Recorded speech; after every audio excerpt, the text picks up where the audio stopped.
Welcome back to Oddball. Amin Elhassan, Charlotte Wilder. Recently on Apple Plus, the Steph Curry documentary Underrated dropped. It follows Steph's ascension through the collegiate ranks at Davidson while riding kind of a parallel track with his last championship season in Golden State, the trials, the tribulations, and the success at the end. Charlotte, you and I both watched this, and we had thoughts. I want to open up to you first. What thoughts did you have about this documentary? I had a lot of thoughts. The first one is that I sort of was waiting for it to start the entire time. I think I went in not understanding that this was going to be mostly about Davidson and about his time at Davidson and how he was skinny and now he's not. I thought it was going to be like, okay, let's track this incredible evolution through the NBA. My first thought was that the filmmakers were probably promised a certain amount of access, and this is all speculation. And then when they were told, like, oh, you can come to my house 3 times into one practice and one commercial shoot, it was a very thin doc. And they were like, well, we have a ton of archival footage from Davidson, and we can get all the coaches and players involved with his time there. So let's lean heavy on that. And regardless of whether that's true or not, I think it's a really bad look for a doc if that's immediately where my head goes, where I'm like, I don't think that they had the access they thought they would have, so they had to go for lower hanging fruit. Yeah, it's weird because the archival is great, but I guess I wanted a little bit more from, there's 2 points of his career of his life, really, that I wanted. I wanted more Steph Curry as a child. This isn't like doing a Michael Jordan Last Dance or many of these other, vanity projects that have come out. Because his dad played in the NBA, because we know we do have a lot of archival footage from him being at practices and shoot-arounds. I mean, they'd make commercials out of it, him having shooting competitions with his dad in Toronto when Dell played for the Raptors. They had all this stuff. I wanted more of him as a child because that's the stuff I don't think I've seen enough of. Or at least talking about it. They really pick it up right around freshman, sophomore year of high school. And then the other thing is, and it blew my mind, there is a gap between 7th overall pick and NBA champion, MVP, etc. And some of that towards the end of it is, yes, he's an all-star. Yes, he's a really good player. Mark Jackson, his coach, calls him the greatest shooter of all time, or greatest shooting backcourt of all time alongside Klay Thompson. But there's all this other stuff, the doubt. They kind of glossed over the ankle injuries. They glossed over what he had to do in order to overcome that, change his body, really. We saw his trainer, Brandon Payne, a little bit in there. But again, the work they do, the stuff they do, is incredibly fascinating behind-the-scenes stuff. And we didn't get any of that. No, we got his entire NBA career in maybe 5 minutes in a montage at the end of it. And it was, maybe 30 seconds per ankle injury. And then all of a sudden he's a 4-time champion, winning finals MVP for the first time. They never said that that Steph Curry's father played in the NBA. They never said he was one of the greatest shooters. He played 16 years in the NBA. This was an elite athlete by any stretch of the imagination. His mom also, I know they mentioned they had the one picture of her playing volleyball. She was an elite D1 volleyball player. So that's one of my favorite things about Steph Curry. Years and years ago, I want to say like 10 years ago, I had a tweet where I said, Steph Curry should be the most popular player in the NBA because he looks like how kids see themselves. Meaning, in essence, hey, I can be not so big and not so fast, and I can be just as good and be an NBA All-Star, when in reality, he is one of the great beneficiaries of privilege in every way that you can think about it. Privilege genetically, being the son of 2 high-level athletes, but privilege also financially. He grew up, as you said, around the NBA, seeing his dad, knowing his teammates, seeing the procedures and everything, and also, not to mention, the money that affords you great schools, great coaching, great tutoring, a huge full-court basketball court in your backyard. They gloss all over it. They make it into this bootstraps, pull yourself up to the bootstraps type story, when in reality, he's a beneficiary of a lot of privileges, and that doesn't take anything away from how great he is. If anything, it actually makes the story more colorful. I'm surprised they ran from it. No, I agree. I think that the highlight footage that they did have, because watching Steph Curry is so mesmerizing, they could lean on that. And I'm still going to watch the whole thing because it's absolutely incredible. But I wanted more about his family. I wanted interviews with people who knew him when he was a kid. I wanted even Steve Kerr in there. Like, get the Warriors head coach. How about his brother? Yeah, his brother. Like, we didn't even get his siblings in there. His wife. In 2018, Tom vs. Time came out. It was the Tom Brady doc on Facebook Watch.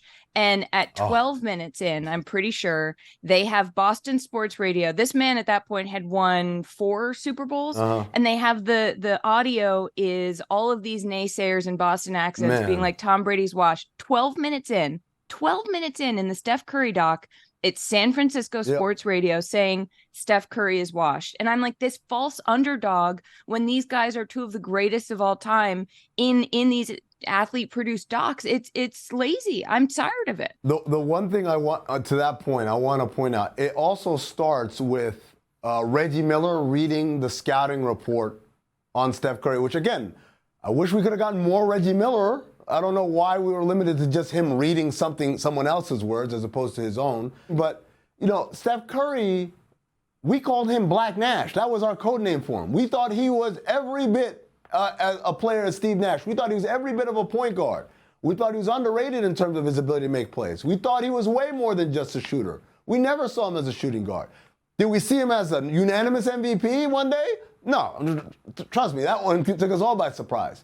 But that scouting report couldn't have been further. It sounded like a scouting report from his freshman year, which, by the way, when he landed on the radar, we saw him play some of these games. One of the interesting things in the doc, they talk about his first game. We had 13 turnovers against Eastern Michigan. And confidence was on 0. And the coaches talked about we had to make a decision. And they ended up starting him game 2. And Steph was surprised. And that game against Michigan, he has a breakout game. And it kind of portends for the rest of his season, but nobody asked the follow-up to Coach McKillop, hey, why'd you start him? What made you stick with it? What was that conversation like within you guys about, hey, should we sit the kid, should we not? Is this overwhelming for him or not? What made them believe? It's just like, he's like, we're going to start the kid. And then he started me, and then it was awesome. I'm like, can I get some exposition here?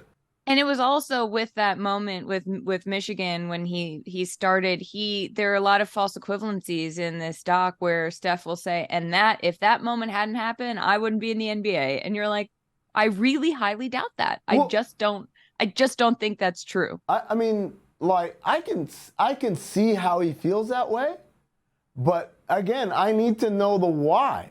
Why was that moment allowed to happen? Right? Why did they stick with it? They didn't give me enough why there. It was just, again, pull myself by my own bootstraps. It is a Republican's wet dream of a doctor. See? Even he had to work hard. Like, I get he has to work hard, but like, you got to tell me what happens here behind the scenes. One last tidbit for you. I don't know if you're going to find this interesting or not. One of his teammates is named Andrew Lovedale. And true story, when we were tracking Steph Curry, we realized that this guy made a lot of plays. First of all, this guy was way better than the guys he played with. I think that's very obvious. He's the only pro to come out of Davidson in the last 25 years or so, right? I know Jason Richard had a cup of coffee in Miami once upon a time, but for the most part, they didn't send a bunch of pros to the league. Andrew Lovedale, in particular, we had this thing where Steph Curry would make these unbelievable plays. The guys who were wide open for jump shots or wide open for layups, and they'd either flub it or not catch it or miss the shot or whatever. And so we started calling those plays Lovedales. When someone should have scored, that should have been an assist, but didn't. And so Steve Kerr would walk in the office the next morning and say, hey, how did Steph Curry do last night? And I'd say, 32 points, 7 assists, 6 Lovedales, which is code for, like, yeah, he probably should have had a double-double, but, you play with who you play with. I have one quick thing is I went to a small D3 school, and for some reason, what? Shout them out, man. What school did you go Colby to? College. Colby College up in Maine. The Colby Cougars, right? Or what are they? The Mules. Colby Mules, close. The Colby Mules, yeah, very close. So in 2006, our basketball team played Davidson for some reason. And that's how that works. What? Because they paid them. Like the D1 school will pay the small school to come play them because they need a tune-up. Well, then that was probably the most money that Colby's ever made off of basketball. Right. But they played Steph Curry. I think that at one point they had them, maybe they came within like 3 points of Davidson, and it is still the thing to this day that the guys on that basketball team talk about. They're like, we almost, like, the NBA couldn't hold them down, but Colby College in the first half, because then I think they beat them by 30 points. All right, since we're in a college kind of mood, Charlotte, let's give this the old college grade. But we're not going to grade on a regular grading scale. A, B, C, D, F. No. This is Oddball. Hate that name. And we're going to do it on the Oddball grading scale. So right here on the screen somewhere, thank God we finally got this working. Oddball, Oddball. You can give it an A from the A in Oddball. You can give it an O as in you're out on this. You can give it a D as in no. You can give it 2 L's as in this is an absolute loser of a documentary. Or you can give it a B. It was all right. What do you give it? I like D for no. D as in no. Yeah. I'm going to give it the first D in Oddball because I don't think it was the last D, because there were parts of it that I liked the highlights. I liked seeing back in time to when Davidson made that improbable run. I liked some of the teammate interviews, but it was it frustrated me deeply. The fact that they didn't even say that Steph's dad played in the NBA is like an absolute, like, what are we doing? Yeah. What are we doing? Yeah, that's why I give it not 1, but 2 L's. This is a double loss because you didn't get to talk to his head coach or the general manager that drafted him or the GM that built a team around him. You didn't talk to anybody from the Warriors? Really? It was produced by Steph Curry. This isn't like me coming off the street and asking, hey guys, can I ask you some questions about Steph? It's his damn production company. How do you swing and you miss on that? 2 L's.